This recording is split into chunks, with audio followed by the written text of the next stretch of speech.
Halo Tribuners, Anda sedang menyaksikan live update Tribun News edisi Selasa 5 Oktober 2021 siang. Kami akan menyajikan informasi terkini dari berbagai daerah yang akan dilaporkan secara langsung oleh reporter kami di lapangan. Bersama saya Diamita, inilah live update selengkapnya. Menteri Lingkungan Hidup dan Kehutanan Siti Nurbaya Bakar melakukan kunjungan kerja ke Kabupaten Tanah Tidung. Kunjungan kali ini dalam rangka meninjau lahan mangrove Kalimantan Utara yang dipusatkan di Tanah Tidung. Turut hadir dalam kunjungan tersebut yakni Wakil Gubernur Kaltara Yasenti Papadan.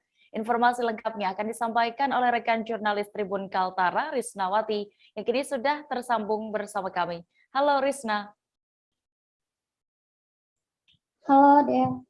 Ya, Risna, terkait pengunjungan ini, bagaimana? Apakah ada keterangan terkait rencana pengerjaan lahan mangrove di Tanah Tidung ini sendiri?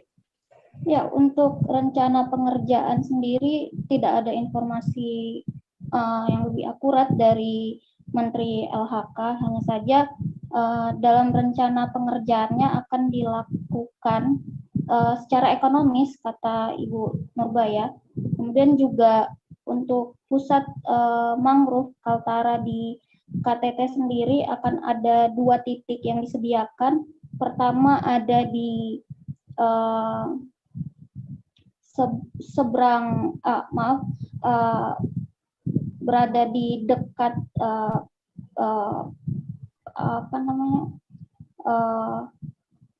Muara Betayau. Kemudian juga untuk titik kedua ada di hilir desa Sengkong, seperti itu, Dea.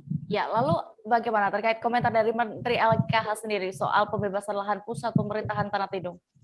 Ya, untuk terkait dengan pembebasan lahan di Tanah Tidung untuk pusat pemerintahan, tidak banyak komentar dari Menteri LHK. Hanya saja dengan tegas ia katakan mendukung pusat pemerintahan Tanah Tidung, mengingat Tanah Tidung sendiri sudah 14 tahun berdiri tidak mempunyai pusat pemerintahan, dan disampaikan oleh Menteri LHK bahwa proses pembebasan lahan pusat pemerintahan Tanah Tidung juga masih berjalan sampai saat ini, seperti itu, ya.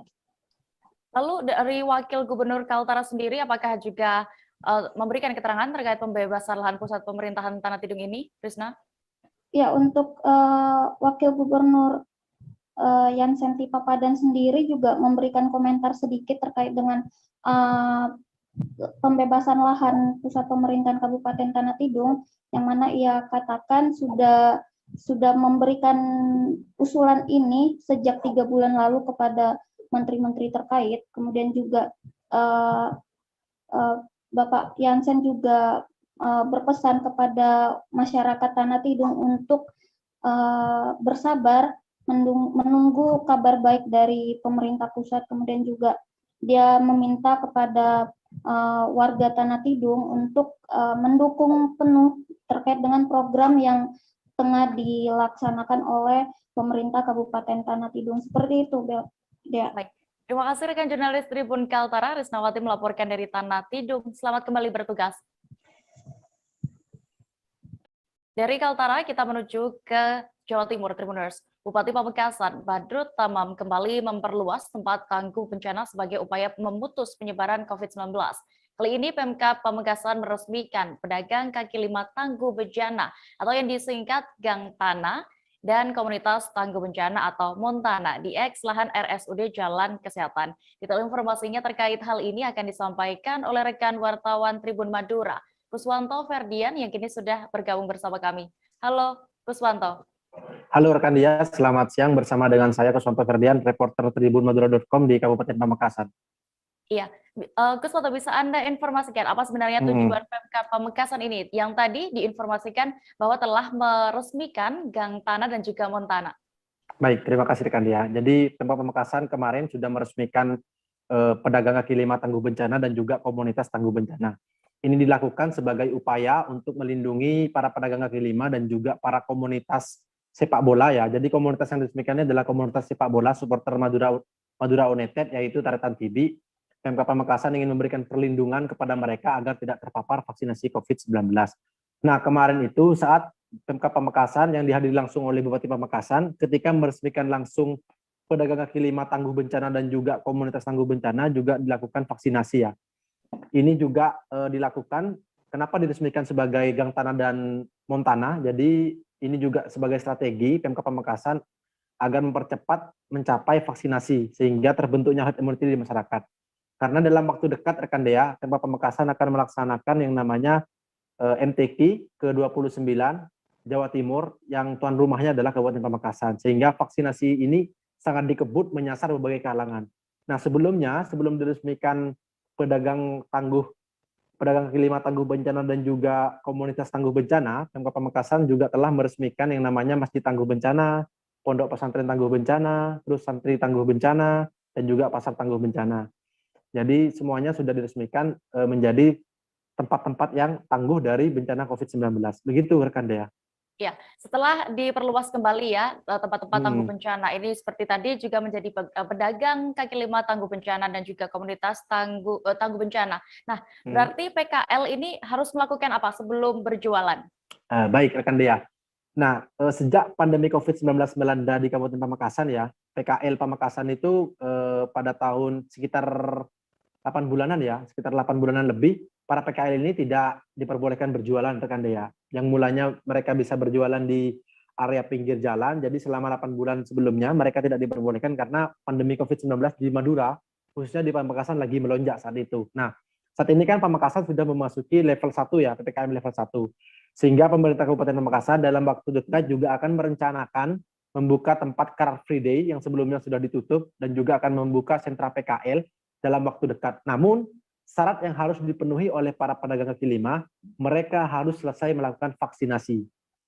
Kenapa demikian? Karena Pemkab Pamekasan ingin memberikan perlindungan kepada masyarakat dari berbagai kalangan. Nah, selain itu, di tempat sentra PKL ini dan juga di Car Free Day ini nantinya, ketika akan dibuka kembali, artinya dibuka kembali untuk berjualan dan boleh dikunjungi oleh banyak orang begitu, akan diletakkan yang namanya tempat sensor khusus, yaitu barcode, di mana di situ akan menggunakan aplikasi Peduli Lindungi.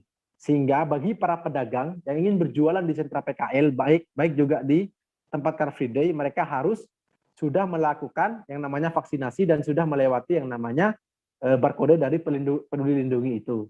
Berikut juga dengan para pengunjung yang akan menikmati makanan di CFD ataupun yang akan menikmati makanan di sentra PKL ini yang akan dibuka dalam waktu dekat. Begitu rekan Dea. Nah, selain itu rekan Dea, sebelum para pedagang kaki lima juga memasuki tempat sentra PKL dan juga Car Free Day ini, mereka juga diwajibkan memakai masker dan juga wajib melewati bilik disinfektan. Selain itu juga akan disemprot tangannya menggunakan hand sanitizer yang di sana juga sudah dijaga oleh para petugas, yaitu petugas gabungan dari TNI Polri, BPBD dan juga dari Dinas Kesehatan. Begitu rekan Dea. Ya, lalu harapannya sendiri dari Pemkab ini setelah meresmikan Gang Tanah dan Montana di Pamekasan sendiri, apa Kuswanto? Jadi Bupati Pamekasan mengharapkan setelah diresmikannya Gang Tanah dan Montana dan juga sebelum-sebelumnya Pastana dan Mastana dan segala macamnya itu, Pemkab Pamekasan ingin segera menekan laju penyebaran COVID-19 sehingga masyarakat di Pamekasan ini bisa kembali melakukan aktivitas seperti biasanya. Nah, ketika aktivitas masyarakat sudah kembali melakukan aktivitas seperti biasanya, otomatis ekonomi juga akan bangkit. Nah, ini juga strategi dari Pemkab Pamekasan juga rekan Dea. Kenapa vaksinasi ini juga dipercepat dari semua kalangan? Karena Pemkab Pamekasan ingin kembali membangkitkan ekonomi.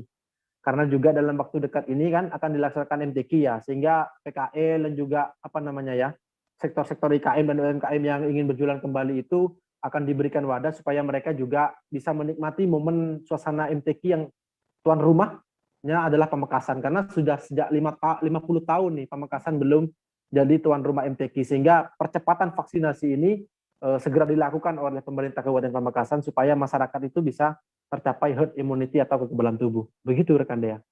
Oke. Dan Tribuners, tadi juga rekan jurnalis kami sudah berhasil mendapatkan keterangan dari Bupati Pamekasan, Badrut Tamam. Berikut liputan lengkapnya untuk Anda. Saya mau bercerita sedikit tentang COVID atau Corona.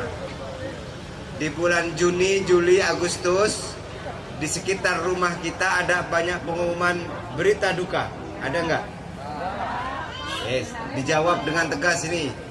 Juni, Juli, Agustus ada banyak pengumuman enggak? Berita duka. Banyak enggak?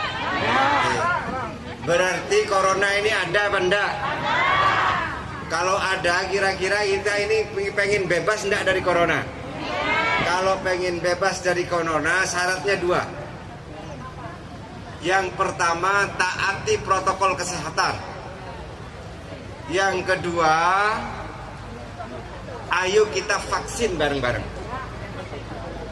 Karena berita di luaran yang masuk di smartphone kita, di handphone kita, beritanya macam-macam. Pemerintah melaksanakan edukasi pendidikan, ayo pakai masker. Tribuners, kita akan jeda sejenak, tetaplah di Live Update. Oke, apa kabar Bang Arief di sini untuk strateginya? Kalau saya sendiri di Jumik 37 ini yang semalam baru mulai, Apa yang saya dirasakan udah Kapten Hitam? Sebenarnya aku nggak ngerasa itu penangkapan atau penggerebegan atau apapun itu. Karena gini loh, posisinya aku Kriteria. lagi main. Jadi kita mengenal disebut dengan stroke yang tidak berdarah dengan stroke yang berdarah. Stroke yang tidak berdarah itu biasanya ditandai dengan adanya penyumbatan. Kalau itu terjadi di sini mungkin pikirnya tidak ke situ kali ya. Tapi kalau di Korea atau di Kamboja itu ada beberapa paper yang saya itu mas, ya dulunya tukang koran. Oh gitu ya. Tukang koran. Ya saya baca itu Pak. Tuh kan pernah baca kan? Ya. Jadi kalau saya jadi pangdam itu udah bersyukur banget. Si anak ini dijadikan sebagai tersangka begitu. Ya, kalau ini kita bicara yang di luar kasus Bongombo ya. Dengan nama hujan shower, di mana terdapat batas jelas antara daerah hujan dan tidak hujan yang biasanya terjadi pada fase awal mature stage atau tahap berbahaya dewasa. tuh Kang. Jadi mulai artinya terjadinya perlembekan. Nah itu untuk penetrasi akan sulit. Gitu, ya. Dok saya ini menurut saya memang tidak mudah, bukan urusan tanah diambil. Kalau misalnya Amerika Serikat sekarang, Rasulullah mengatakan dalam sebuah hadis bahwa berpuasa di 6 hari Syawal itu. Oke, apa kabar Bang Arief di sini untuk strateginya? kalau saya sendiri di Jumik 37 ini yang semalam baru mulai, Apa yang saya dirasakan udah Kapten Hitam? Sebenarnya aku nggak ngerasa itu penangkapan atau penggerebegan atau apapun itu. Karena gini loh, posisinya aku lagi Kriteria. main. Jadi kita mengenal disebut dengan stroke yang tidak berdarah dengan stroke yang berdarah. Stroke yang tidak berdarah itu biasanya ditandai dengan adanya penyumbatan. kalau itu terjadi di sini mungkin pikirnya tidak ke situ kali ya. Tapi kalau di Korea atau di Kamboja itu ada beberapa paper yang Saya itu mas, Ya. dulunya tukang koran. Oh gitu ya. Tukang koran. Ya saya baca itu Pak. Tuh kan pernah baca kan? Ya. Jadi kalau saya jadi pangdam itu udah bersyukur banget. Si anak ini dijadikan sebagai tersangka begitu. Ya, kalau ini kita bicara yang di luar kasus Bongombo ya. Dengan nama hujan shower, di mana terdapat batas jelas antara daerah hujan dan tidak hujan yang biasanya terjadi pada fase awal mature stage atau tahap berbahaya dewasa. tuh Kang. Jadi mulai artinya terjadinya perlembekan. Nah itu untuk penetrasi akan sulit. Gitu, ya. Dok saya ini menurut saya memang tidak mudah, bukan urusan tanah diambil. Kalau misalnya Amerika Serikat sekarang, Rasulullah mengatakan dalam sebuah hadis bahwa berpuasa di 6 hari Syawal itu. Oke, apa kabar Bang Arief di sini untuk strateginya? kalau saya sendiri di Jumik 37 ini yang semalam baru mulai, Apa yang saya dirasakan udah Kapten Hitam? Sebenarnya aku nggak ngerasa itu penangkapan atau penggerebegan atau apapun itu. Karena gini loh, posisinya aku lagi Kriteria. main. Jadi kita mengenal disebut dengan stroke yang tidak berdarah dengan stroke yang berdarah. Stroke yang tidak berdarah itu biasanya ditandai dengan adanya penyumbatan. kalau itu terjadi di sini mungkin pikirnya tidak ke situ kali ya. Tapi kalau di Korea atau di Kamboja itu ada beberapa paper yang Saya itu mas, Ya. dulunya tukang koran. Oh gitu ya. Tukang koran. Ya saya baca itu Pak. Tuh kan pernah baca kan? Ya. Jadi kalau saya jadi pangdam itu udah bersyukur banget. Si anak ini dijadikan sebagai tersangka begitu.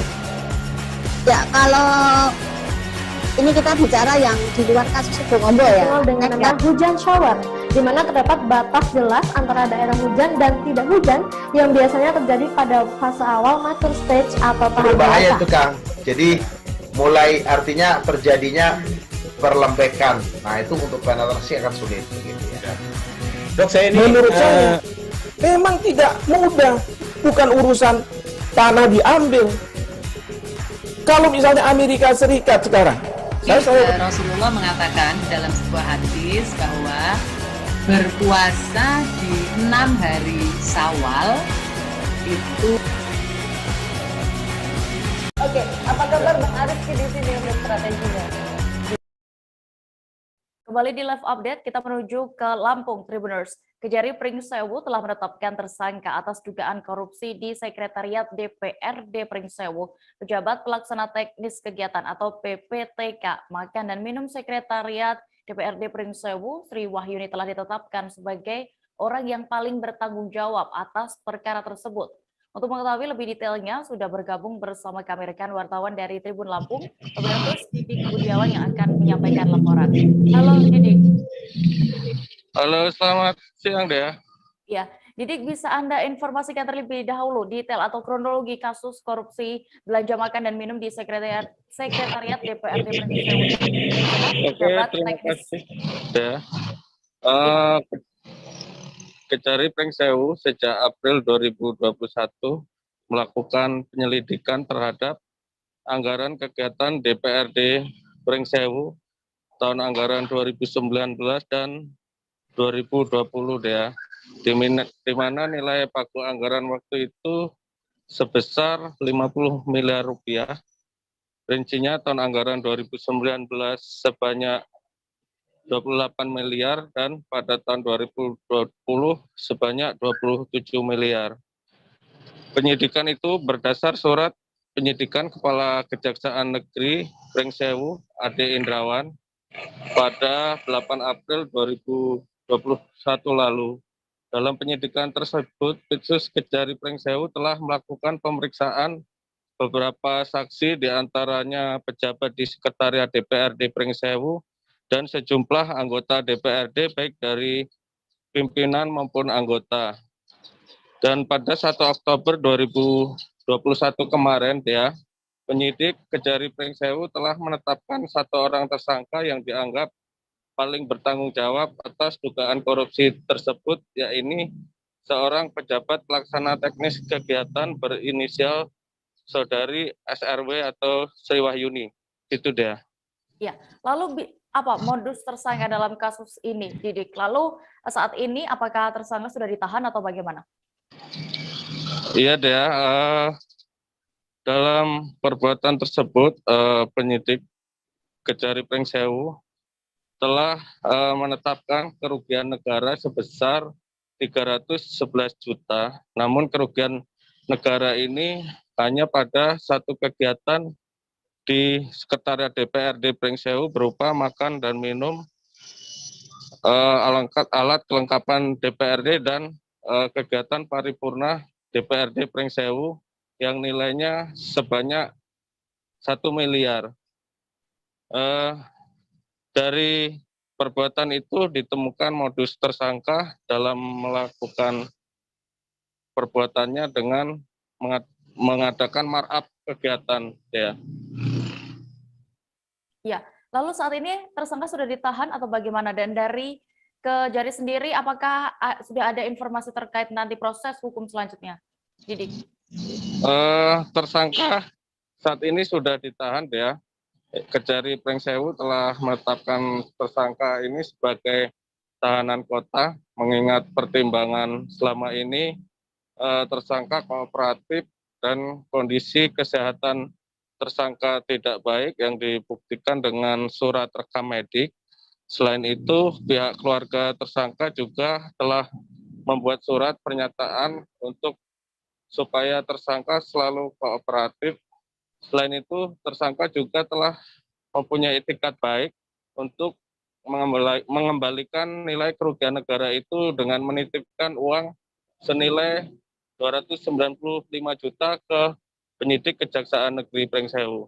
Saat ini penyidik Kejari Pringsewu telah melanjutkan penyidikan dan mempersiapkan berkas perkara tersebut untuk proses selanjutnya, diantaranya rentut dan pelimpahan ke pengadilan negeri. Begitu deh. Baik, Tribuners, tadi rekan Didik juga sudah mewawancarai Kasih Intel Kejari Pringsewu, Median Suwardi, berikut keterangan lengkapnya. Ya, jadi sebagaimana tadi disampaikan rekan-rekan bahwa penyidik bekerja untuk menemukan 2 alat bukti. Memang pernah disampaikan di awal-awal pada saat perkara naik ke penyidikan, pagu total anggaran memang yang disampaikan 55 miliar kurang lebih.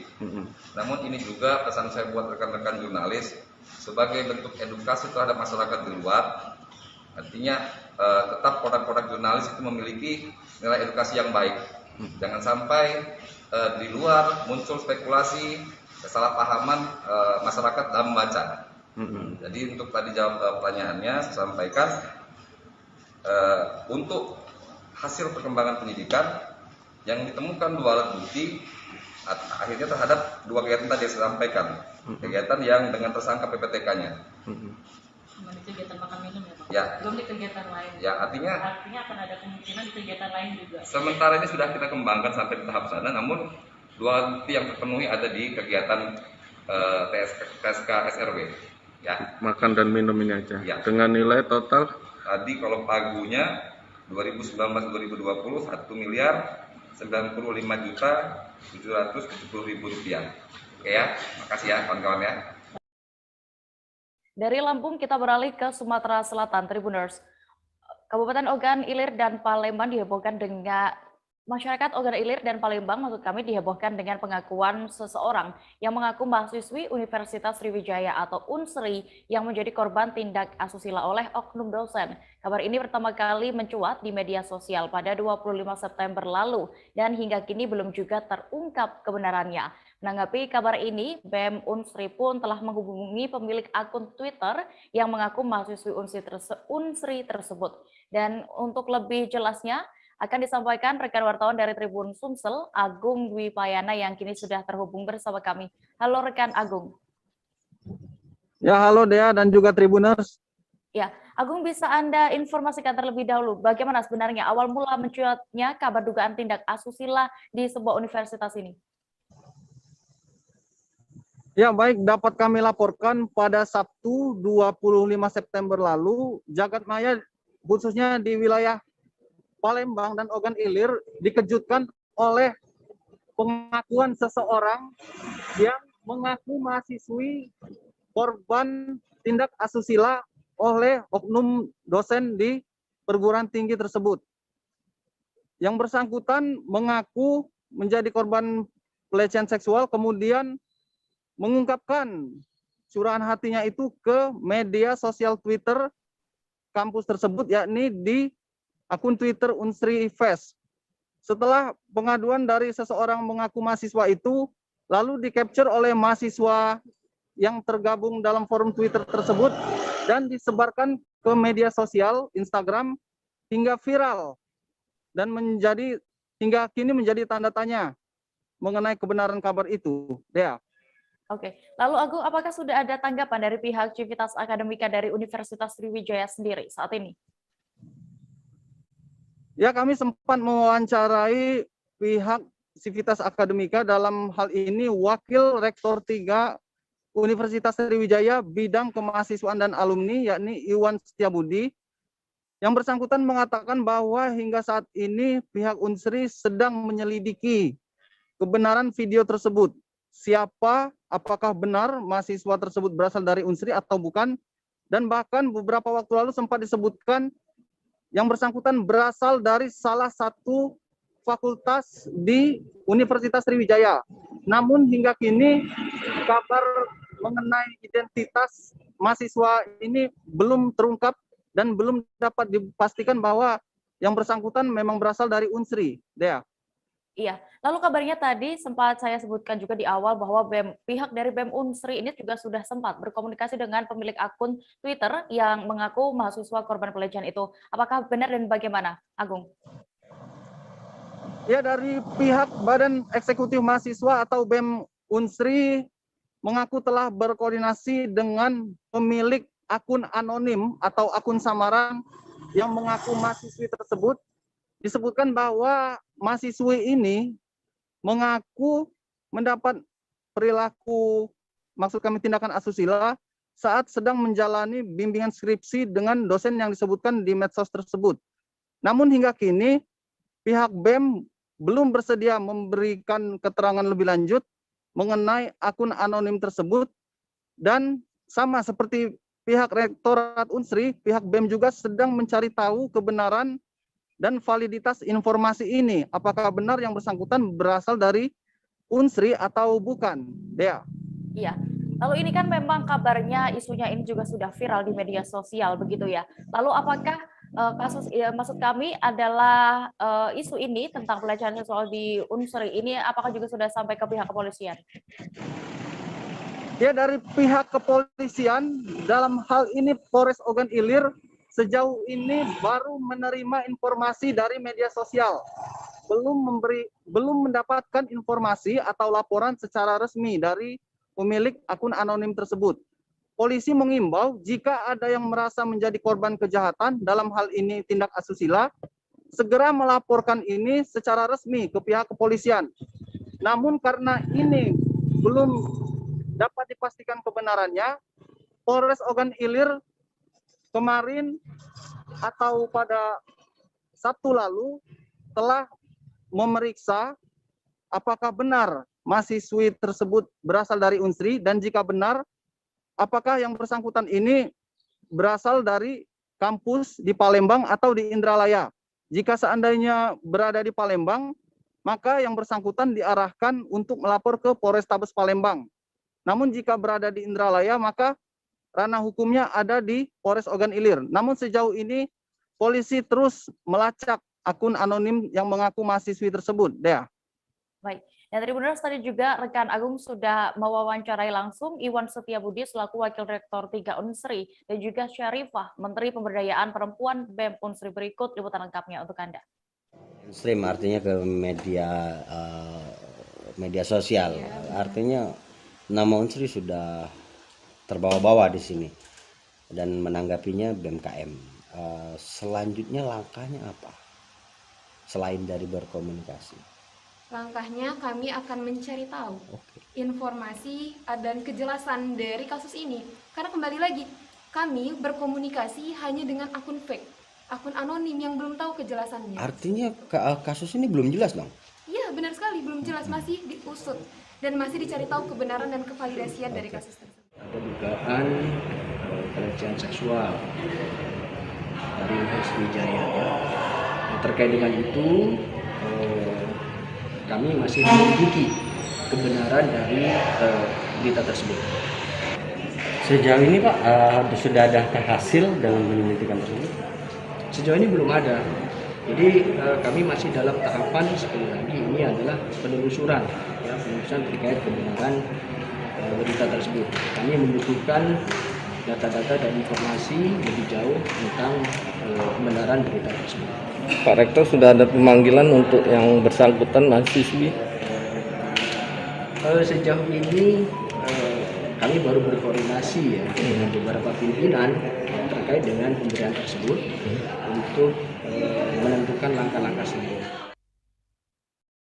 Jasad manusia dalam kondisi tidak utuh ditemukan di kawasan Krueng Lepung Balue di Aceh Besar. Penemuan sosok mayat ini sontak menghebohkan masyarakat di Aceh Besar. Jasad yang sudah tak utuh dan juga diduga sempat hanyut di sungai ini semakin menyulitkan untuk dikenali. Selengkapnya akan disampaikan rekan jurnalis Rambi News Asnawi Lui yang kini sudah terhubung bersama kami. Halo rekan Asnawi. Halo, ya. Iya, apakah sudah ada informasi lanjutnya terkait jenis kelamin dari mayat ini? Apakah juga identitasnya juga sudah diketahui, Asnawi? Ya, hingga saat ini kasus penemuan sosok mayat di Kerung atau di Sungai Lepung Balu, Kecamatan Kota Cok, Geli, Kabupaten Aceh Besar, belum dapat teridentifikasi ciri-ciri apakah berjenis kelamin perempuan atau laki-laki. Ini mesti dalam penyelidikan aparat kepolisian Polres Aceh Besar. Ya, lalu apakah sudah ada Karena di dugaan sini juga penyebab? Ya, Asnawi bisa dilanjutkan, Anda lanjutkan terlebih dahulu. ya untuk saat ini belum dapat diketahui motif penyebabnya karena polisi masih melakukan penyelidikan. Mayat ini dia dapat kita laporkan juga bahwa kondisinya tidak utuh, telah bagian isi perut udah keluar belatung, terus pahanya juga sudah mulai terpisah, bahkan tangan sebelah kiri juga tidak ada, bahkan kepala sudah nampak bagian tengkorak, sehingga sangat sulit sekali untuk mengidentifikasi mayat ini apakah berjenis kelamin laki-laki atau perempuan. Namun informasi terakhir yang kita terima, saat ini polisi sedang menunggu hasil visum dari pihak Rumah Sakit Umum Zainal Abidin. Ya, lalu siapa pertama kali yang menemukan sesosok mayat ini, Asnawi? Ya, sosok mayat ini dia dapat kita sampaikan bahwa mayat ini ditemukan secara tidak sengaja oleh seorang pekerja tambang galian C bernama Sulaiman, warga di daerah tersebut. Dia menemukan ketika dia melihat ada seekor anjing dan biawak hendak mencicipin sesuatu di bawah pohon bambu yang persisnya di tepi sungai Kerung Balu tersebut. Nah, sehingga mereka mendekatin, dia melihat ada sesosok mayat yang tidak utuh, sehingga mereka melaporkan ke pihak aparat kepolisian Polsek Chot Gli. Baik, terima kasih rekan jurnalis Serambi News, Asnawi Lewi melaporkan dari Aceh Besar. Selamat kembali bertugas. Kita beralih ke informasi berikutnya. Insiden berdarah terjadi di sebuah lahan tebu PG Jati 7 di perbatasan Indramayu Majalengka. Dalam kejadian tersebut ada 2 petani warga Kabupaten Majalengka yang tewas dengan cara mengenaskan seusai dibajak. Informasi lengkapnya terkait peristiwa naas ini juga terjadi lantaran adanya pihak yang tak bertanggung jawab yang melakukan provokasi. Dan selengkapnya akan disampaikan rekan jurnalis dari Tribun Cirebon, Handika Rahman, yang kini sudah tersambung bersama kami. Halo Handika. Halo Dea. Ya, bisa Anda ceritakan bagaimana peristiwa berdarah di lahan tebu PG Jati 7 di perbatasan Indramayu Majalengka ini bisa terjadi? Baik Dea, dapat kami sampaikan pada hari kemarin itu telah terjadi kejadian berdarah tepatnya di lahan tebu milik PG Jati 7 di perbatasan Indramayu Majalengka, di mana pada saat itu petani yang sedang menggarap lahan tebu tiba-tiba diserang oleh sekelompok orang dengan menggunakan senjata tajam. Mereka membawa golok dan langsung menyerang secara membabi buta. Imbasnya ada 2 orang petani tebu asal Kecamatan Jati 7, Kabupaten Majalengka yang mengalami luka parah hingga meninggal dunia. Diketahui juga kondisi korban saat itu sangat mengenaskan. Kepala, kemudian bagian leher dan tangan semua berlumuran darah hingga akhirnya keduanya menghembuskan nafas terakhir karena kejadian tersebut ya. Ya, lalu apa sebenarnya latar belakang insiden berdarah ini bisa terjadi di sana? Baik ya, untuk latar belakang kejadian ini terbaru informasi dari pihak kepolisian diketahui bahwa kejadian ini berawal dari provokasi sekelompok preman yang mengatasnamakan Forum Komunitas Masyarakat Indramayu Selatan atau yang disingkat FKMIS. Mereka memprovokasi para petani sehingga kejadian berdarah tersebut tidak bisa terelakkan hingga akhirnya menyebabkan 2 orang petani meninggal dunia. Ya, Handika, tadi Anda sebutkan bahwa kejadian ini dilatar belakangi oleh adanya provokasi ya dari kelompok seperti preman seperti itu. Lalu apa yang dilakukan pihak kepolisian selanjutnya? Apakah sudah mengamankan beberapa orang yang diduga menjadi pelaku yang melatar belakangi hal ini atau bagaimana? Baik ya, untuk saat ini diketahui pihak kepolisian juga sudah mengamankan sebanyak 26 orang. Mereka diduga terlibat dalam kejadian berdarah tersebut, di mana 10 diantaranya itu merupakan pentolan atau pengurus dari FKMIS. Mereka diduga menjadi oknum yang memprovokatori para petani sehingga kejadian berdarah tersebut terjadi. 10 orang tersebut, satu di antaranya diketahui juga merupakan anggota DPRD Kabupaten Indramayu, Dea, yakni berinisial T. Saat ini sudah diamankan di Mapolres Indramayu untuk dimintai keterangan lebih lanjut. Dan sampai dengan saat ini polisi juga diketahui masih terus berjaga di lokasi kejadian, mengantisipasi kejadian yang tidak diinginkan, dan kasus ini pun masih dalam pengembangan. Belum diketahui apakah akan ada penangkapan selanjutnya atau bagaimana, mengingat waktu kejadian itu massa yang melakukan penyerangan tersebut berjumlah sangat banyak, ada sekitar ratusan orang. Baik, terima kasih rekan Handika Rahman, jurnalis dari Tribun Cirebon untuk laporannya. Selamat kembali bertugas. Kami masih akan menyajikan informasi menarik lainnya, Tribuners, jangan kemana-mana, tetaplah di live update seusai jeda berikut. Oke, apa kabar Bang Ariski di sini untuk strateginya? Kalau saya sendiri di Game Week 37 ini yang semalam baru mulai, Apa yang saya dirasakan udah Kak Fernita? Sebenarnya aku nggak ngerasain penangkapan atau penggerebegan atau apapun itu, karena gitu posisinya aku kriteria. Jadi kita mengenal disebut dengan stroke yang tidak berdarah dengan stroke yang berdarah. Stroke yang tidak berdarah itu biasanya ditandai dengan adanya penyumbatan. Kalau itu terjadi di sini mungkin pikirnya tidak ke situ kali ya, tapi kalau di Korea atau di Kamboja itu ada beberapa paper yang Saya itu Mas, dulunya tukang koran. Oh gitu ya. Tukang koran. Ya, saya baca itu Pak. Tuh kan, pernah baca kan? Jadi kalau saya jadi tanggam itu udah bersyukur banget. Kak, si anak ini dijadikan sebagai tersangka begitu.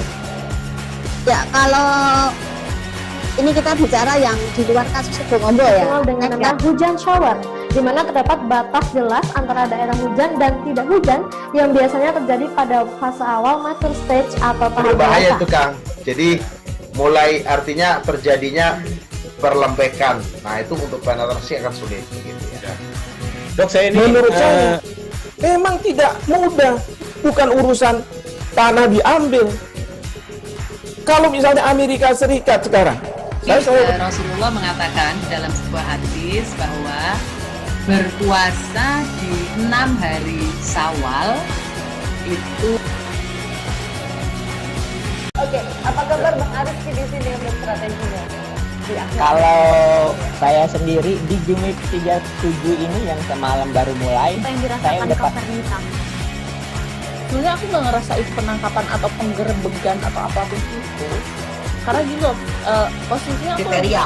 Jadi kita mengenal disebut dengan stroke yang tidak berdarah dengan stroke yang berdarah. Stroke yang tidak berdarah itu biasanya ditandai dengan adanya penyumbatan. kalau itu terjadi di sini mungkin pikirnya tidak ke situ kali ya, tapi kalau di Korea atau di Kamboja itu ada beberapa paper yang Saya itu Mas, dulunya tukang koran. Oh gitu ya. Terima kasih Anda masih menyaksikan live update. Kita menuju ke kabar berikutnya. Drama perampokan yang menimpa Emildo, 46 tahun, PJ Kepala Desa Talang Buluh, Kecamatan Batanghari Leko, Muba beberapa waktu lalu kini terungkap. Dari hasil penyelidikan pihak kepolisian diketahui Emildo ternyata berbohong atas aksi perampokan yang menimpa dirinya. Sebelumnya diketahui Emildo ini mengaku diadang oleh 2 orang asing yang menghentikan sepeda motornya, kemudian menodongkan senjata api rakitan jenis pistol kepada dirinya. Detail informasinya akan disampaikan langsung oleh rekan wartawan Sriwijaya Post, Fajri, yang kini sudah bergabung bersama kami. Halo rekan Fajri. Halo rekan Dea. Ya, bagaimana cerita pelaku ini dan alasannya mengapa ia membuat laporan palsu seperti itu?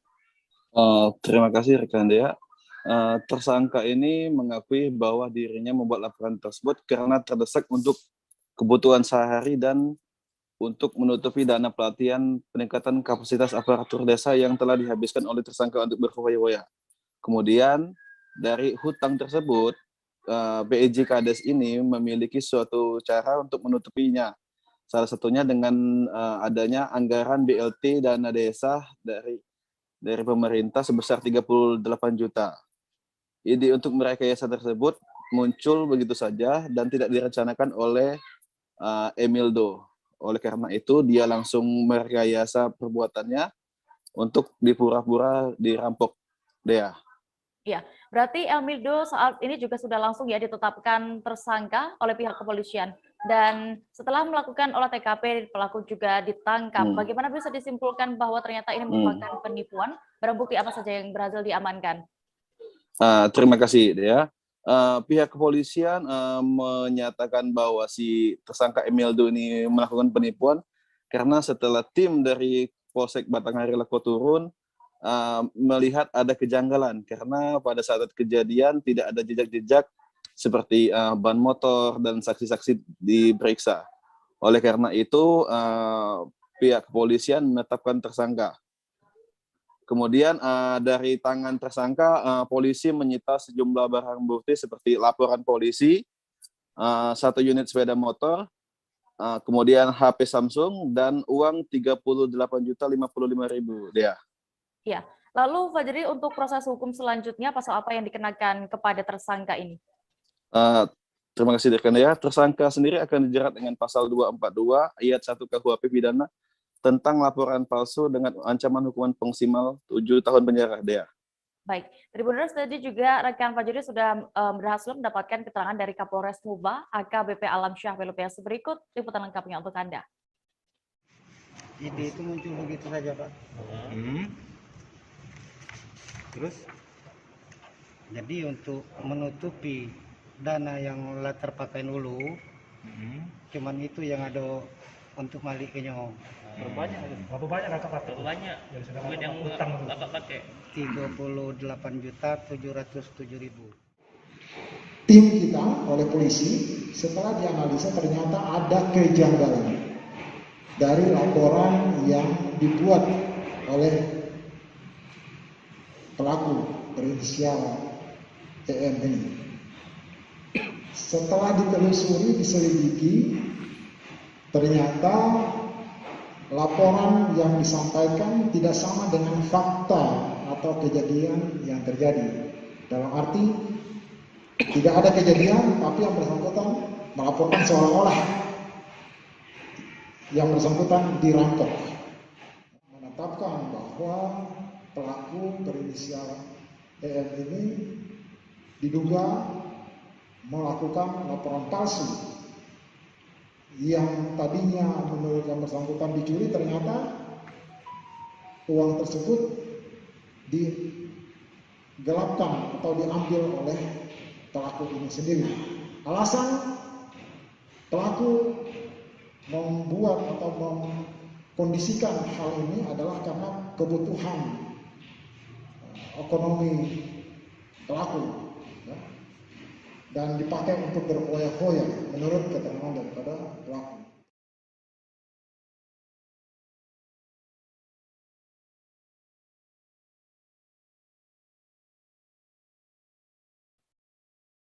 Kita beralih ke Jawa Timur, Tribuners.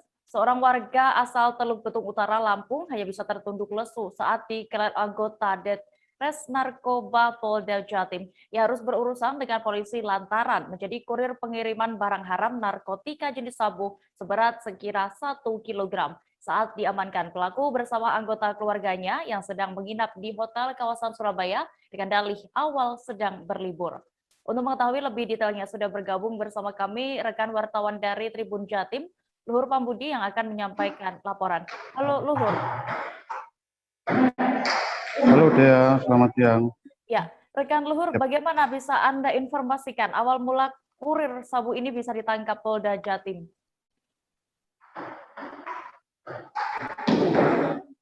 Oke, awal mula kemunculan dari pihak kepolisian bisa menangkap pelaku kurir sabu ini adalah bermula dari pengintaian hasil informasi yang didapat dari tangkapan sebelumnya.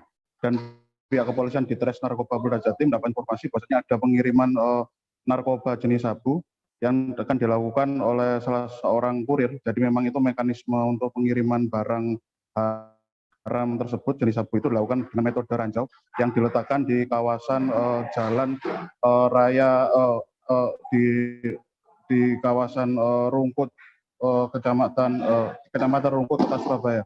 Jadi si pelaku ini sebenarnya bukan dari Kota Surabaya, asalnya adalah dari Lampung, dan mereka melakukan pengiriman barang itu mengantar dari Jakarta untuk dibawa ke Surabaya, dan di hari itu dia menginap di salah satu hotel di Kota Surabaya. Dan disitulah pihak kepolisian melakukan pengintaian dan melakukan mekanisme penangkapan semacam itu.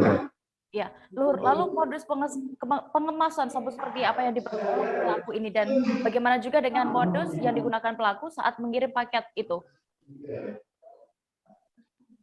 Oke, untuk modus pengemasan dilakukan oleh si pelaku bernama Imam Rohadi ini adalah dengan barang, sebenarnya dia hanya menerima saja dan kondisi barang sabunya itu dikemas dalam sebuah wadah teh bertuliskan tulisan Cina yang akhirnya kemudian itu diselipkan di dalam tas pakaian yang si pelaku ini menggunakan modus untuk bepergian staycation atau menginap di sebuah hotel di Surabaya, dan saat itu dia menggunakan atau memang sedang mengajak keluarganya dengan dalih berlibur untuk berusaha menghindari pengintaian petugas, dan ketika disergap oleh pihak petugas si pelaku sempat berusaha untuk mengelak karena dirinya berdalih sudah melakukan liburan, tapi ketika digeledah dalam tasnya tumpukan pakaiannya itu ternyata ditemukan kemasan semacam itu mencurigakan, dan dibuka ternyata uji hasil laboratorium forensiknya ternyata itu adalah narkotika jenis sabu sejumlah 1 kilogram ya, semacam itu. Iya, lalu untuk pelaku sendiri ini apakah kali pertama ia melakukan aksi atau pengiriman jasa kurir sabu ini, ataukah sebenarnya sudah beberapa kali, dan berapa upah yang ia dapat? Informasi yang kami himpun dari pihak penyidik kepolisian Direktorat Narkoba Polda Jatim, pelaku ini sebenarnya sudah melakukan pengiriman sebanyak 2 kali, dan salah satunya dari kota Surabaya dengan jumlah nyaris serupa. Artinya pelaku pernah berhasil mengirim paket sabu dengan jumlah banyak semacam itu, pernah berhasil 1 kali di Jawa Timur, khususnya kota Surabaya, dan untuk yang kali keduanya ada di provinsi lain. Kemudian untuk rencana ketiga kalinya akhirnya digagalkan oleh pihak Polda Jatim, dan menggunakan modus semacam itu sebagaimana saya sudah sampaikan dan sudah dilansir oleh pihak Polda Jatim, bahwasanya dia mengajak keluarganya datang ke sebuah hotel menginap sembari akan mengirimkan paket sabu itu, dan ketika Anda disergap pihak kepolisian, si pelaku menggunakan dalih bahwasanya dirinya sedang berlibur, semacam itu dia. Dan upah yang diterima oleh si pelaku ini ada sekitar 1 juta rupiah untuk sekali pengiriman barang haram itu dia. Lalu apakah juga sudah diketahui dari mana jaringan pasokan sabu ini, dan sosok banda besar pemasok sabu ke kurir ini apakah juga sudah terungkap, Luhur? Untuk jaringan yang diikuti oleh pelaku ini adalah jaringan antar provinsi Jakarta-Surabaya, dan sudah diidentifikasi dari hasil keterangan si pelaku itu bahwasanya dia memperoleh pasukan sabu dari seorang perempuan berinisial DEF yang pernah diajak ketemuan pada tanggal 10 atau 5 hari sebelum si pelaku ini ditangkap di Surabaya. Dan ini ketemuan di sebuah hotel di Jakarta untuk melakukan mekanisme pengiriman atau mengambil paket barang sabu semacam itu sebelum akhirnya dikirim. Dan DES ini sudah masuk daftar pencarian orang oleh pihak kepolisian Polda Jatim yang juga berkoordinasi dengan pihak Satuan Res Narkoba yang ada di Polda Metro Jaya, semacam itu dia. Ya, baik Tribuners, tadi juga rekan Luhur juga sudah berhasil mendapatkan keterangan dari Kabid Humas Polda Jatim, Kombes Pol Gatot Febri Handoko, dan juga Kasubdit 3 Ditres Narkoba Polda Jatim, Kompol Tony Kasmir. Berikut liputan lengkapnya untuk Anda. Dari Direktorat Narkoba Surabaya ini berhasil. Kemudian juga diamankan seorang tersangka lagi berinisial IR. Ini diamankan juga dari hasil pengembangan dari teman-teman Direktorat Narkoba Polda Jatim di salah satu hotel di wilayah Rungkut. Dari yang bersangkutan juga diamankan hampir 1 kilo. Ya, 1 kilo metamfetamin atau jenis sabu-sabu. Yang ini orang aslinya dia dari Kuningan, dia dari Lampung, sengaja dia bawa dengan keluarga untuk bawa barangnya ke Jawa Timur. Waktu itu kita tangkap, kita lakukan ke salah satu hotel.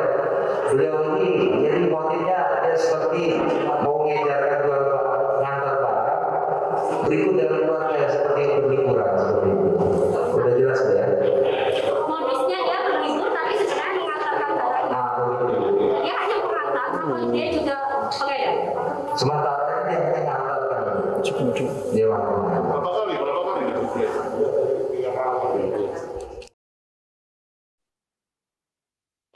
jeda lagi sejenak Tribuners dan akan kembali dengan kabar menarik lainnya, tetaplah di Live Update. Oke, apa kabar Bang Aris di sini untuk strateginya? Kalau saya sendiri di Game Week 37 ini yang semalam baru mulai, Apa yang saya dirasakan udah Kak Fernita? Sebenarnya aku nggak ngerasa itu penangkapan atau penggerebegan atau apapun itu. Karena gini loh, posisinya aku Kriteria. Jadi kita mengenal disebut dengan stroke yang tidak berdarah dengan stroke yang berdarah. Stroke yang tidak berdarah itu biasanya ditandai dengan adanya penyumbatan. Kalau itu terjadi di sini mungkin pikirnya tidak ke situ kali ya. Tapi kalau di Korea atau di Kamboja itu ada beberapa paper yang Saya itu Mas, dulunya tukang koran. Oh gitu ya. Tukang koran. Ya, saya baca itu Pak. Tuh kan, pernah baca kan? Ya. Jadi kalau saya jadi pangdam, itu udah bersyukur banget. Kak, si anak ini dijadikan sebagai tersangka begitu. Ya, kalau ini kita bicara yang di luar kasus Bongombo ya. Dikenal dengan nama hujan shower, di mana terdapat batas jelas antara daerah hujan dan tidak hujan yang biasanya terjadi pada fase awal mature stage. Terima kasih Tribuners, Anda masih setia menyaksikan Live Update. Kita menuju ke informasi berikutnya. Sebanyak 45 paket narkotika jenis ganja dengan berat sekira 45 kg yang berasal dari Provinsi Aceh berhasil diamankan tim Berantas Badan Narkotika Nasional Provinsi atau BNNP Jambi. Puluhan kilogram ganja tersebut diamankan dari seorang kurir bernama Andika Nur Pratama yang dibawa menggunakan sebuah bus antar kota antar provinsi. Kabar selengkapnya akan disampaikan rekan wartawan dari Tribun Jambi, Aryo Tondang, yang kini sudah terhubung bersama kami. Halo rekan Aryo. Halo Dea. Aryo, bisa Anda informasikan awalnya bagaimana kronologis penangkapan pelaku ini akhirnya berhasil diamankan oleh aparat dari Polres Jambi? Baik, terima kasih Dea. Saya informasikan bahwasanya sebelum operasi penggagalan atau pengamanan 45 kg ganja ini Dea, sekira sebulan sebelumnya pihak dari Berantas BNNP Jambi sudah melakukan penyelidikan setelah mengetahui informasi akan adanya pengiriman paket ganja dari wilayah Aceh. Kemudian tepat pada hari Sabtu tanggal 2 Oktober kemarin, BNNP mendapat info akurat begitu ya. Kemudian melakukan pemetaan, memantau sekira kurang lebih 2 hari melakukan pemantauan, kemudian bergerak ke wilayah Marabungo. Nah, di sana kemudian diketahui bahwasanya 45 paket ganja tersebut dibawa menggunakan satu bus antar lintas, antar kota, antar provinsi, begitu deh. Iya, lalu ini berarti setelah berhasil diamankan ya oleh tim BNNP Jambi itu, diketahui sudah berapa kali pelaku ini melakukan aksinya? Untuk keterangan dari pihak BNNP sendiri deh ya, ini kali kedua kurir atau pengedar maksudnya itu ya melakukan aksinya, yang dimana pada beberapa waktu lalu BNNP Jambi tidak berhasil menggagalkan, yaitu ada sekira 50 paket atau sampai 50 kg ganja yang juga berasal dari wilayah Aceh, kemudian dikirim ke Bandung, untuk dikirim ke Bandung melalui Lampung, kemudian disebarkan ke wilayah Pulau Jawa lainnya, begitu deh. Ya, Aryo, bagaimana situasi saat penangkapan pelaku ini? Apakah sempat terjadi perlawanan oleh pelaku atau bagaimana? Dari keterangan pihak BNNP sendiri deh ya, dan ada beberapa cuplikan video amatir, tampak pelaku ini atau satu orang yang diamankan ini tidak melakukan perlawanan berarti. Kemudian mereka mengungkapkan bahwasanya pelaku kooperatif. Setelah bus ini diintai, kemudian dihentikan langsung oleh tim Berantas BNNP, kemudian mengamankan satu orang, kemudian diarahkan untuk membuka bagasi dari bus, kemudian langsung diarahkan untuk menggeledah barang bukti yang dikemas dalam 2 karung warna putih, yang kemudian juga dilakukan pakai warna kuning gitu. Ya. Ya. Lalu bagaimana untuk perkembangan terbaru dari kasus penangkapan pelaku pengantar paket narkotika ini? Apakah bagaimana proses hukumnya dan juga apakah kemungkinan akan ada pelaku lainnya, Aryo? Baik ya, untuk informasi yang terbaru saat ini, yang pastinya saat ini pelaku berserta barang bukti setelah diamankan di kantor BNNP Jambi, dan saya baru konfirmasi bahwasanya pihak BNP masih melakukan pendalaman terkait kasus ini, apakah ini ada jaringan yang khusus berada di Kota Jambi atau tidak. Namun dari pihak BNP mengatakan ini masih dalam penyelidikan dan akan disampaikan langsung oleh Kepala BNNP Jambi sendiri, yaitu Irjen Pol Sugeng, begitu ya. Jadi kita masih menunggu perkembangan terbaru. Semoga kita mendapat informasi terbaru atas pengungkapan kasus ini, deh. Baik, Tribuners, tadi juga rekan Aryo sudah mewawancarai Kabid Berantas BNNP Jambi, Kombes Pol Guntur Aryo Tejo. Berikut keterangan lengkapnya untuk Anda. Ini kita lihat di depan, ini ada, kita sudah hitung ini satu bata istilahnya ya. Ada 45 kemasan seperti ini, 45 bata daun ganja kering ini. Ini yang dibawa dari Aceh yang melintas di daerah Jambi. Modusnya seperti apa, Pak? Ya, jadi 45 bata ini dikemas seperti ini, sedemikian rupa, di lakban coklat, kemudian dimasukkan ke dalam karung ini, bukan? Ini karungnya dipakai untuk mengemas. Kemudian mereka menggunakan kendaraan bus lintas provinsi, dimasukkan di dalam bagasinya. Rencana berapa kali beraksi, Pak? Bagaimana? Berapa kali beraksi ini, Pak, yang pelaku ini?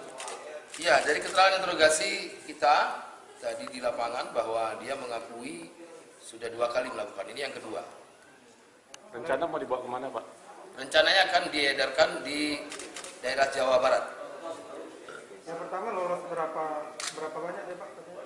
Yang pertama lolos dia membawa sekitar 50 bata, 50 kilo. Jadi bata ini 1 kilo, 50 kilo. Dengan diberikan imbalan 10 juta. Pihak SMA Negeri 21 Medan akhirnya meminta maaf pada orang tua siswa terkait adanya dugaan pungli berkedok SPP atau sumbangan pembinaan pendidikan sebesar Rp120.000. Permintaan maaf itu disampaikan oleh pihak sekolah dalam dialog yang digelar bersama orang tua siswa. Dalam dialog itu, orang tua siswa juga menceritakan secara lengkap awal mula terkait dugaan pungli berkedok SPP tersebut. Selengkapnya akan disampaikan rekan jurnalis Tribun Medan, Goklas, yang kini sudah terhubung bersama kami. Halo rekan Goklas. Iya, selamat siang rekan Dea. Iya, bagaimana awalnya keluhan dari orang tua siswi ini awalnya?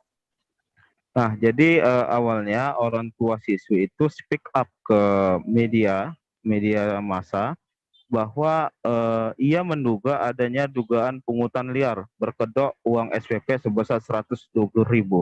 Nah, kenapa demikian? Ia menerima surat pemberitahuan dari pihak sekolah di mana siswa itu dimintai uang SPP sebesar 120. Nah, setidaknya ada 3 kejanggalan yang diterima oleh pihak orang tua siswa. Yang pertama, surat tersebut ditandatangani tanggal 18 Agustus, tapi sampai di tangan orang tua itu sekitar tanggal 30 September. Itu problem yang pertama. Yang kedua, di dalam surat tersebut, kop surat dan yang menyampaikan adalah komite sekolah. Artinya, menurut orang tua siswa, seharusnya komite sekolah itu tidak boleh memungut uang apapun dari orang tua siswa ataupun dari siswa. Dan yang poin ketiga, di dalam surat pemberitahuan tersebut di poin ketiga itu mengatakan untuk orang tua yang ingin ataupun yang terbebani akibat uang sekolah tersebut atau uang SPP tersebut dapat melapor ke pihak sekolah paling lama tanggal 17 September 2021. Sementara surat tersebut sampai ke orang tua tanggal 30 September. Nah, setidaknya 3 poin itu yang mencuat di ruang publik, Dea. Iya. Lalu terkait tadi juga informasinya kepala sekolah sudah melakukan diskusi kepada orang tua siswa terkait hal ini ya. Lalu bagaimana tanggapan dari kepala sekolah terkait kasus ini? Nah, setelah problem ini sudah sampai ke media massa, pihak sekolah pun langsung secara terbuka meminta maaf dan bahkan di saat berdialog dengan orang tua siswa, secara terang-terang ia mengakui bahwa surat tersebut pertama-tama itu salah ketik. Dan memang mereka mengakui salah redaksi bahwa surat tersebut seharusnya langsung atas nama kepala sekolah kepada orang tua siswa. Nah, yang kedua, adapun pihak komite sekolah pun meminta maaf karena atas surat pemberitahuan yang dianggapnya juga keliru tersebut.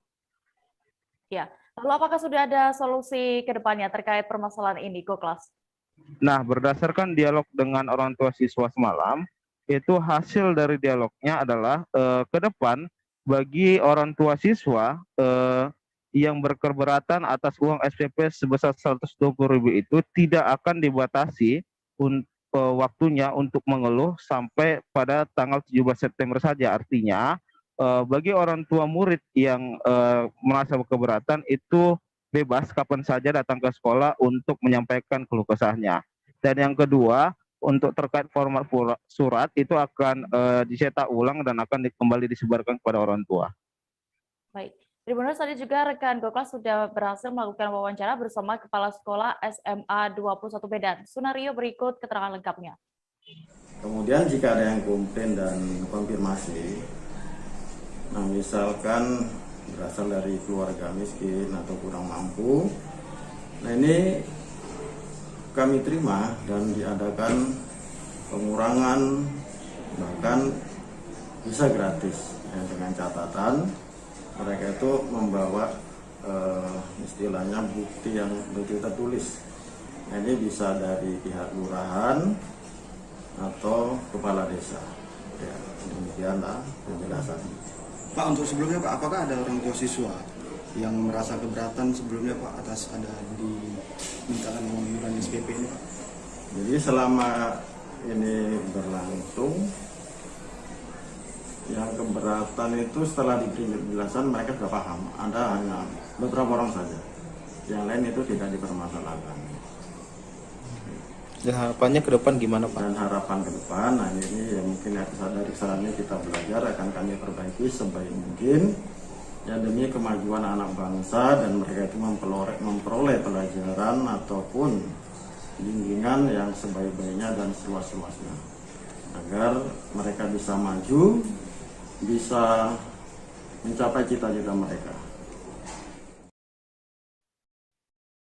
Cuaca buruk tengah melanda Kabupaten Kepulauan Talaut, Provinsi Sulawesi Utara. Cuaca buruk ini juga melanda daerah perairan kabupaten itu, membuat sejumlah kapal penumpang dengan tujuan Manado tak bisa berlabuh di pelabuhan Melongguane. Di kondisi tersebut juga berdampak pada transportasi antar kepulauan di Kabupaten Kepulauan Talaut. Informasi lengkapnya akan disampaikan oleh rekan jurnalis dari Tribun Manado, Ivan Mamenti Malo, yang kini sudah tersambung bersama kami. Halo rekan Ivan. Ya, halo. Selamat siang. Ivan, bagaimana pantauan Anda di lokasi? Bisa Anda gambarkan kondisi cuaca sejak Sabtu lalu hingga hari ini di Kabupaten Talaut yang dikabarkan memang sedang dilanda cuaca buruk? Ya, oke. Terima kasih. Bisa dilihat cuaca buruk yang terjadi dari hari Sabtu sampai tadi pagi. Ombak masih menerjang Kabupaten Kepulauan Talaut, Provinsi Sulawesi Utara, di mana pada kejadian kemarin pada hari Sabtu siang, 2 kapal dengan tujuan Manado tak bisa bersandar di pelabuhan Melongguane, dikarenakan ombak setinggi 2 meter terus menerjang Kabupaten Kepulauan Talaut, seluruh pesisir Kabupaten Kepulauan Talaut. Nah, begitu dia. Ya, lalu bagaimana dengan imbas dari cuaca buruk ini? Juga terlebih tadi informasinya memang ada sejumlah kapal yang tidak bisa berlabuh di pelabuhan. Apakah ada kerusakan atau korban jiwa dan bagaimana perhatian dari pemerintah setempat saat ini, Ivan? Ya, oke dia. Untuk korban jiwa saat ini dia atau korban kerusakan akibat cuaca buruk memang sampai saat ini tidak ada, karena saya sudah mengkonfirmasi kepada pihak BPBD Kabupaten Kepulauan Talaut, di mana sampai saat ini belum ada laporan mengenai kerusakan akibat angin kencang yang terjadi sejak Sabtu. Namun dengan kejadian tersebut dari sejak Sabtu itu, 2 kapal armada yaitu KM Glory Mary dan KM Barcelona tidak bisa melakukan atau tidak bisa bersandar di pelabuhan Melong dikarenakan angin dan gelombang ombak setinggi 2 meter terus menghantam atau ya terus terjadi di pelabuhan Melongguane. Seperti itu dia. Baik, Tribuners, tadi jurnalis kami juga sudah berhasil mendapatkan keterangan dari Dan Lantal Melong Wane, Letkol Marinir Adi Sucipto. Berikut keterangan lengkapnya.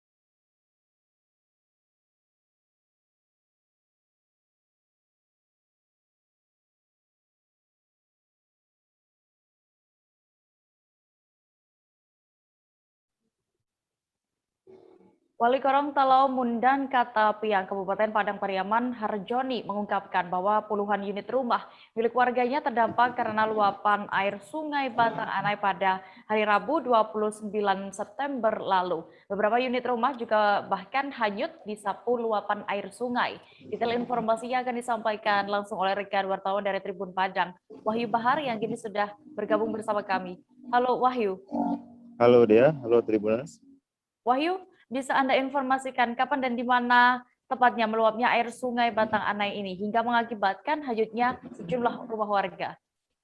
Baik Dea, pada Rabu 29 September 2021 telah terjadi luapan atau meluapnya air Sungai Batang Anai yang menghanyutkan 4 unit rumah warga serta 17 unit rumah lainnya rusak berat karena luapan air tersebut terjadi pada sekira pukul 22 WIB hingga Kamis dini hari tanggal 30 September 2021. Lokasi kejadiannya ialah di Korong Talau Mundap, Katapiang, Kecamatan Batang Anai, Kabupaten Padang Pariaman, Provinsi Sumatera Barat. Begitu deh. Ya, lalu untuk totalnya berapa unit rumah yang terdampak atas kejadian banjir ini, Wahyu? Secara total ada 21 unit rumah yang terdampak seperti yang diinformasikan oleh Wali Korong Talau Mundam. Sebanyak 17 unit rumah rusak parah, sedangkan 4 unit rumah lainnya hanyut. Tidak ada yang tersisa begitu. Lalu untuk kondisi dari warga yang terdampak ini pasca kejadian bagaimana, Wahyu, untuk saat ini dan apa harapan mereka? Pasca kejadian, kami tribunpadang.com menuju lokasi dan meminta keterangan dari warga-warga yang terdampak. Ia harus mengungsi di rumah-rumah tetangga atau kerabat yang ada di sekitaran daerah tersebut, mengingat tenda yang ada yang disalurkan oleh pemerintah hanya ada 2, dan itu tentunya tidak memenuhi kebutuhan sehari-hari dari warga yang mengungsi. Jadi mereka sebagian ada yang mengontrak rumah dan juga menumpang di rumah kerabat atau tetangganya. Mereka membutuhkan, ya begitupun aspirasi dari mereka membutuhkan bantuan dari pemerintah setempat untuk dibangunkan kembali rumah-rumah mereka agar mereka nyaman dan kembali hidup seperti biasanya. Gitu deh. Baik, Tribuners, tadi rekan Wahyu juga sudah mewawancarai Wali Korong Talau Mundam, Harjoni. Berikut keterangan lengkapnya. Dari Korong pertolongan pertamanya cuma mengupayakan bagaimana masyarakat ini bisa dapat sembako untuk makan, pertolongan pertamanya makan malamnya. Kita mengupayakan menelpon dinas sosial, pada hari itu diantarkan berupa sembako, beras. Terus di hari yang keduanya, hari Kamisnya, salah satu anggota DPRD fraksi Partai PAN Kabupaten Padang Pariaman, Dr. Andus Rosman, mengantarkan juga berupa sembako. Aspirasi masyarakat sendiri, Pak, permintaannya apa, Pak? Kalau aspirasi masyarakat sendiri, permintaannya untuk kedepannya bahwasanya karena tempat tinggal rumahnya tidak ada lagi, kalau bisa diupayakan pemerintah daerah membangunkan rumahnya bagaimana layak dihuni, karena sampai detik sekarang masyarakat itu masih tinggal tempat keluarga, ada tempat tetangganya. Jadi untuk kedepannya itulah masyarakat permintaannya ke pemerintah daerah. untuk kedepannya Wali Nagari akan menyurati pemerintah daerah untuk bagaimana masyarakat yang terkena abrasi sungai ini bisa diperhatikan dan bisa dibangun rumahnya seperti layaknya dulu. Kami masih akan kembali dengan kabar menarik lainnya, Tribuners, tetaplah di Live Update. Oke, apa kabar Bang Aris di sini untuk strateginya? Kalau saya sendiri di Jumik 37 ini yang semalam baru mulai, Apa yang saya dirasakan udah Kak Fernita? Sebenarnya aku nggak ngerasa itu penangkapan atau penggerebegan atau apapun itu. Karena gitu loh, posisinya aku Kriteria. lagi main. Jadi kita mengenal disebut dengan stroke yang tidak berdarah dengan stroke yang berdarah. Stroke yang tidak berdarah itu biasanya ditandai dengan adanya penyumbatan. Kalau itu terjadi di sini mungkin pikirnya tidak ke situ kali ya, tapi kalau di Korea atau di Kamboja itu ada beberapa paper yang Saya itu Mas, dulunya tukang koran. Oh gitu ya. Tukang koran. Ya, saya baca itu, Pak. Tuh kan pernah baca kan? Ya. Jadi kalau saya jadi tanggam itu udah bersyukur banget. Kak, si anak ini dijadikan sebagai tersangka begitu. Ya, kalau ini kita bicara yang di luar kasus Bongombo ya. Dikenal dengan nama hujan shower, di mana terdapat batas jelas antara daerah hujan dan tidak hujan yang biasanya terjadi pada fase awal mature stage atau tahap Berbahaya dewasa. itu Kang. Jadi mulai artinya terjadinya perlembekan. Nah itu untuk penetrasi akan sulit begitu ya. Dok, saya ini menurut saya memang tidak mudah, bukan urusan tanah diambil. Kalau misalnya Amerika Serikat sekarang, Rasulullah mengatakan dalam sebuah hadis bahwa berpuasa. Kembali di Live Update, kita menuju ke kabar berikutnya. PT Penerbangan Komersial Internasional di Bandara Internasional Igusti Ngurah Rai Bali akan dibuka kembali mulai 14 Oktober 2021 nanti. Hal ini disampaikan oleh Menteri Koordinator Bidang Kemaritiman dan Investasi Luhut Binsar Panjaitan dalam konferensi pers pada Senin 4 Oktober 2021 kemarin. Angkasa Pura I selaku pengelola Bandara Internasional Igusti Ngurah Rai Bali siap jika pada 14 Oktober 2021 mendatang dilakukan uji coba penerbangan komersial rute internasional secara terbatas. Untuk mengetahui lebih detailnya terkait informasi ini, sudah bergabung bersama kami rekan wartawan dari Tribun Bali, Zainal Nur Arifin yang akan menyampaikan laporannya. Halo rekan Zainal. Ya, selamat siang rekan Dea di studio. Dapat dilaporkan dari Angkasa Pura mengaku sudah siap untuk menerima penerbangan internasional pada 14 Oktober mendatang. Namun pihak Angkasa Pura saat ini masih menunggu regulasi dari Kementerian Perhubungan dan Kementerian Kesehatan. Karena secara teknis pelaksanaan di lapangan yang mengatur sendiri adalah dari Kementerian Perhubungan untuk transportasi pelaksanaan teknis di lapangannya, dan untuk Kementerian Kesehatan mengatur regulasi mengenai protokol kesehatan yang akan diterapkan di Bandara Igusti Ngurah Rai sendiri, seperti itu. Ya. Dan hari ini pun tadi sudah didapatkan bahwa suasana Bandara Igusti Ngurah Rai mulai melakukan sejumlah persiapan untuk mematangkan dari persiapan yang akan menerima 14 Oktober wisatawan mancanegara sendiri. Seperti itu. Iya. Zainal, berdasarkan pantauan Anda tadi di lokasi dan juga informasi yang sudah Anda himpun, bagaimana nantinya alur kedatangan dan juga keberangkatan penumpang internasional? Seperti apa prosedur yang disiapkan nantinya? Dari informasi yang didapatkan, untuk alur kedatangan wisatawan mancanegara nantinya akan mereka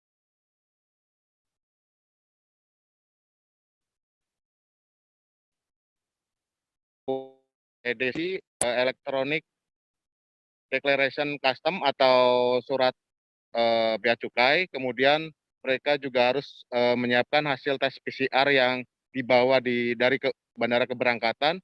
Setibanya di Bandara Igusti Ngurah Rai nantinya di terminal kedatangan akan dilakukan pengecekan suhu tubuh, kemudian langsung melakukan PCR di tempat, dan kurang lebih 1 jam hasil PCR itu akan keluar dan mereka menunggu di holding area sebelum hasil tersebut keluar. Jika setelah hasil PCR itu dinyatakan negatif dari COVID-19, mereka baru diperbolehkan melanjutkan perjalanan ke hotel tempat mereka melakukan karantina mandiri sendiri.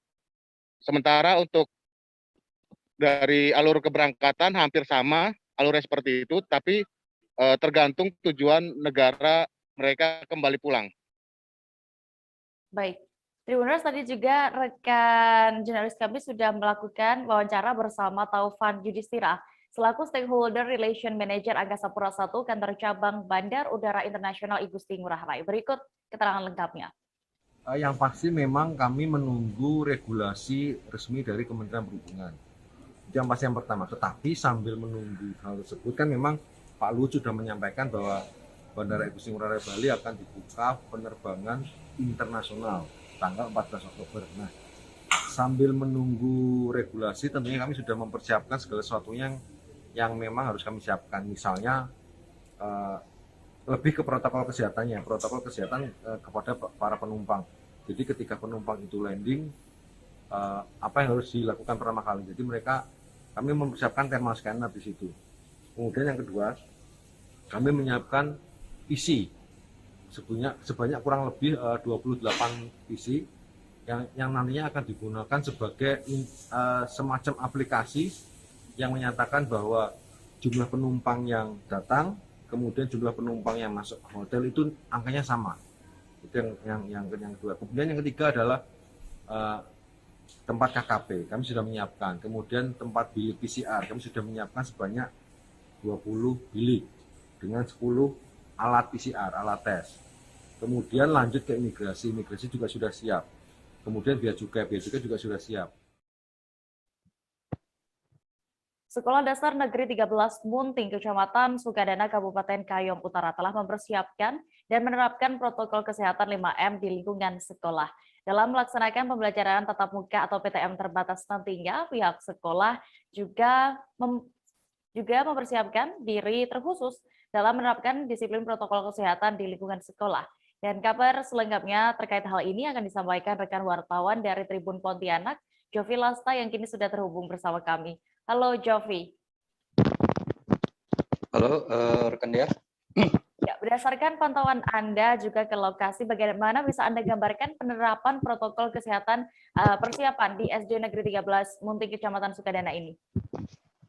Nah, bisa saya laporkan guna mencegah penyebaran virus COVID-19 khususnya untuk murid-murid Sekolah Dasar Negeri 13 Munting di Jalan Pamili, Benawai Agung, Kecamatan Sukadana, Kabupaten Kayong Utara, Provinsi Kalimantan Barat, bahwa pihak sekolah telah mempersiapkan protokol kesehatan ketat.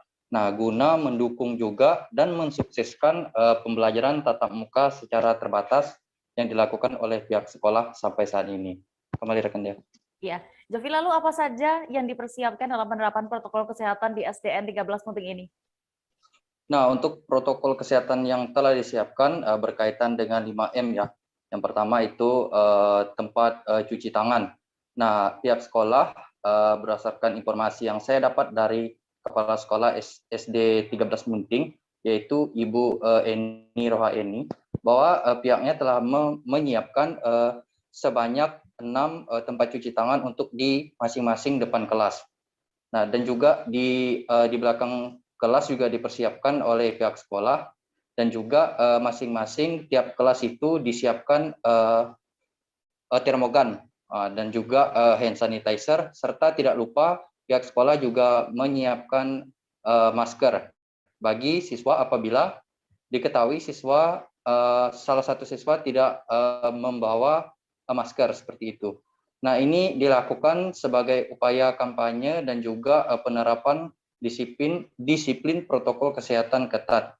Nah, guna mencegah penyebaran pandemi virus COVID-19 karena anak-anak SD ini sangat rentan ya.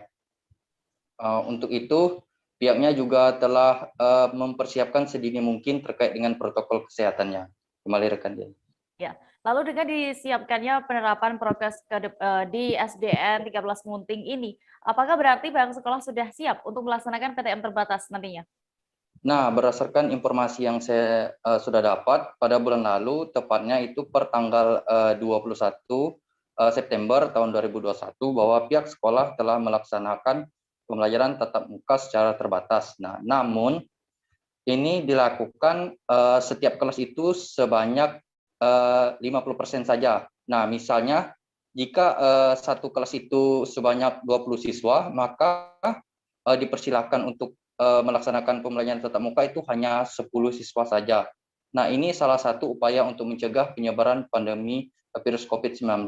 Nah, sebelum pihak sekolah melaksanakan pembelajaran tatap muka, mereka tentunya mengisi form yang dipersiapkan atau disiapkan oleh Dinas Pendidikan daerah guna untuk berkaitan dengan syarat-syarat untuk melaksanakan PTM. Nah, salah satu syarat pentingnya yaitu izin dari orang tua. Nah, untuk saat ini pihaknya telah melaksanakan pembelajaran tatap muka karena telah mendapat izin dari wali ataupun orang tua murid. Nah, namun dengan secara terbatas, dan juga jam pelajaran juga dibatasi ya, karena untuk meminimalisir terjadinya sesuatu atau hal-hal yang tidak diinginkan dan hambatan yang terjadi apabila sewaktu-waktu pembelajaran tatap muka terbatas ini mengalami kendala. Nah, seperti itu rekan dia. Baik, terima kasih rekan wartawan dari Tribun Pontianak, Jovi Lasta melaporkan dari Kayong Utara. Selamat kembali bertugas. Terima kasih. Kita beralih ke informasi berikutnya, Tribuners. Sanggar Seni di Ramperkase, Desa Sungai Buluh di Kabupaten Lingga, Provinsi Kepulauan Riau, menampilkan sebuah pementasan teater bangsawan Melayu. Teater bangsawan ini mengisahkan sebuah drama ala zaman kerajaan Melayu yang diperagakan oleh kebanyakan dari pemuda Desa Sungai Buluh itu. Namun, lantaran masih dalam kondisi pandemi COVID-19 yang belum berakhir ini, Sanggar Seni ini berinisiatif untuk mementaskan teater itu dengan membuat sebuah video atau film. Selengkapnya akan disampaikan rekan jurnalis dari Tribun Batam, Febri Yuanda, yang kini sudah terhubung bersama kami. Halo rekan Febri. Ya, halo rekan dia, selamat siang. Ya, Febri, bisa Anda ceritakan bagaimana ini proses pembuatan video teater ala kerajaan Melayu? Baik, kalau untuk prosesnya dia ini dari Sanggar Seni di Ramperkase ya, dalam sebutan Melayunya di Ramperkase. Jadi ada proses pembuatan videonya itu secara bertahap ya, karena dilakukan pada malam hari mulai pukul 8, setidaknya memakan waktu selama 3 minggu ya. Jadi dalam proses teater bangsawan ini yang ditampilkan oleh Sanggar Seni di Ramperkase ini itu ada 7 babak yang dimainkan ya. Jadi satu babak itu ditutup dengan satu tirai untuk pembatasan episode-nya. Jadi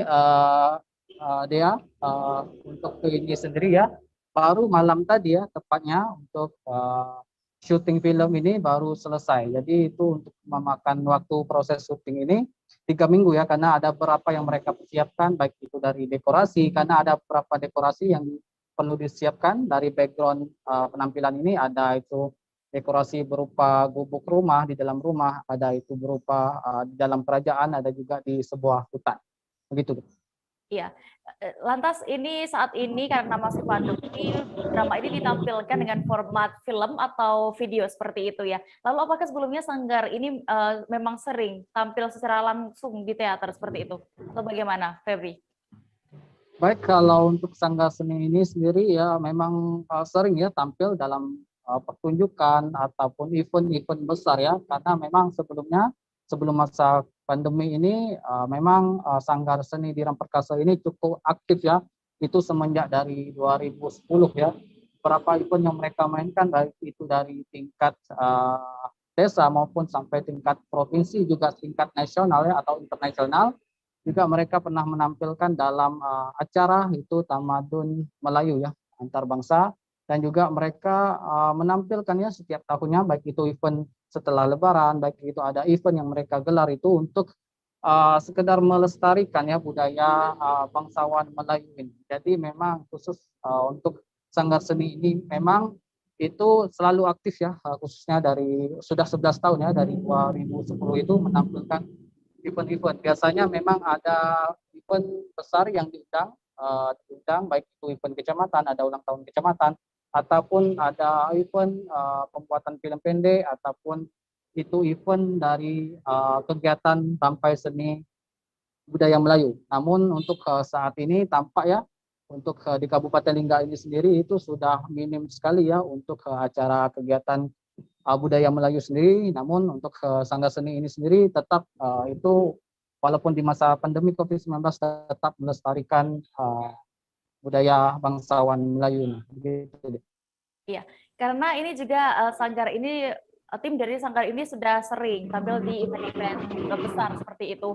Apakah hanya menampilkan kisah tentang kerajaan Melayu seperti ini atau adakah kisah-kisah lain yang diangkat, Febri? Baik, kalau untuk kisah-kisah yang diangkat dalam Sanggar Seni ini itu lebih kebanyakan kisah yang diangkat sendiri ya, bukan tentang kisah sejarah. Jadi ada beberapa kisah yang telah diangkat itu, kalau untuk yang terkenal yang mengenang sejarah itu ada Hang Tuah, ada juga Sultan Mahmud Riyad Shah ya, itu sebagai pahlawan nasional ya, dan juga beberapa kisah yang diangkat lainnya.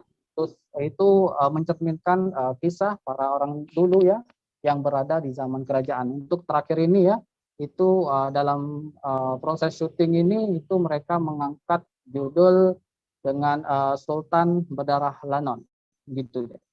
Baik, Tribuners, tadi juga rekan kami, jurnalis kami juga sudah berkesempatan berbincang langsung bersama aktor dari Sanggar ini ya, ada Bastiar dan juga Sariman, dan juga ada pula Ketua dan Sutradara Sanggar Seni Dira Perkas. Berikut keterangan lengkapnya.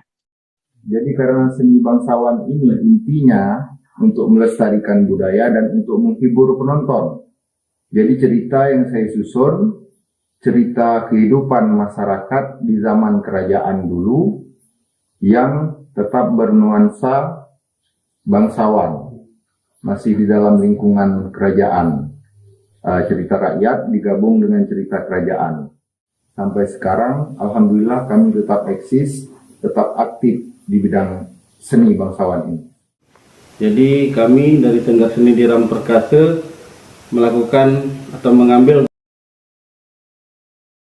beberapa inisiatif yang untuk melestarikan seni bangsawan ini supaya tidak vakum, tetap jalan dengan cara membuat film, terus melakukan kegiatan-kegiatan lomba, ikut lomba film-film pendek dan pementasan-pementasan bangsawan melalui video-video yang kita buat di Sanggar Seni ini. Kita tetap jalan supaya teman-teman tidak vakum atau tetap semangat untuk mempertahankan seni bangsawan ini di daerah kita. Tribuners, informasi tadi menjadi pertanda ditutupnya perjumpaan kita dalam live update siang ini. Dan jangan lupa untuk menyaksikan live update selanjutnya di seluruh kanal media Tribun Network. Masih di tengah pandemi, kami kembali mengingatkan kepada Anda untuk tetap selalu menerapkan protokol kesehatan dimanapun berada. Saya Diamita beserta kru yang bertugas pamit. Terima kasih dan sampai jumpa.